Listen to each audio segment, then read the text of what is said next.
മഹാഭാരതത്തിലെ ഏറ്റവും കൗതുകകരമായൊരു പേരാണ് ഘടോത്കചൻ. ഭീമന്റെയും ഹിഡുംബിയുടെയും മകൻ, പകുതി മനുഷ്യനും പകുതി രാക്ഷസനുമായ ഒരു അപൂർവ പോരാളി. എന്നാൽ കരുത്തിനപ്പുറം വലിയൊരു ത്യാഗത്തിന്റെ കഥയാണ് അവന്റേത്. കാട്ടിലെ രാക്ഷസന്മാരുടെ രാജാവായിരുന്നിട്ടും ഘടോത്കചൻ തന്റെ അച്ഛന്റെയും പാണ്ഡവരുടെയും കാര്യത്തിൽ വലിയ കൂറുള്ളവനായിരുന്നു. മായയുദ്ധത്തിൽ അവനെ തോൽപ്പിക്കാൻ ആർക്കും കഴിയില്ലായിരുന്നു. രാത്രിയായാൽ അവന്റെ ശക്തി 10 മടങ്ങായി വർദ്ധിക്കും. രൂപം മാറാനും ശത്രുക്കളെ ആശയക്കുഴപ്പത്തിലാക്കാനും അവന് പ്രത്യേക കഴിവുണ്ടായിരുന്നു. കാട്ടിലെ രാക്ഷസന്മാർക്കിടയിൽ വളരുമ്പോഴും തന്റെ പാണ്ഡവ പാരമ്പര്യത്തെക്കുറിച്ച് അവൻ ചിന്തിച്ചിട്ടുണ്ടാകാം.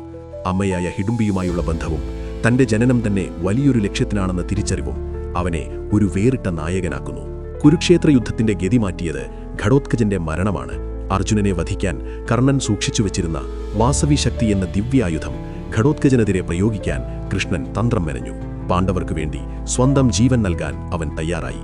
മരണത്തിന്റെ ആ അവസാന നിമിഷത്തിലും അവൻ ചിന്തിച്ചത് തന്റെ ശത്രുക്കളെ എങ്ങനെ തകർക്കാം എന്നാണ്.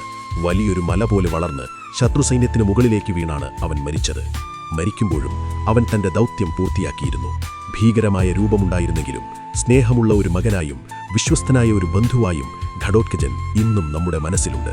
കരുത്തും വേദനയും ഒരുപോലെ നിറഞ്ഞ ഒരു വീരഗാഥയാണത്.